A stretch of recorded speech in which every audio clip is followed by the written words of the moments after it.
পহেলা জুলাই থেকে ধাপে ধাপে নতুন বেতন কাঠামো বাস্তবায়নের ঘোষণা অর্থমন্ত্রীর।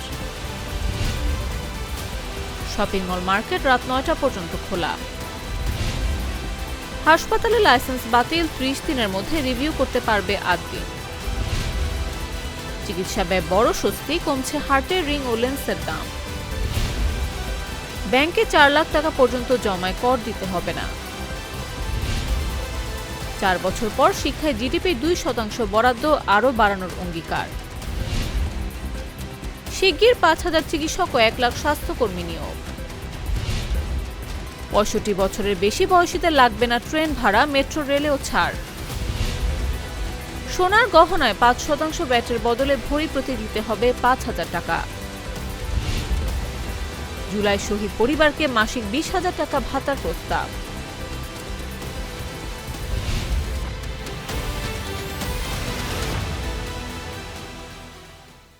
হুররে ওয়েফারের মানচি টেস্টে টেনশন দূর রে, হয়ে যাক হুররে।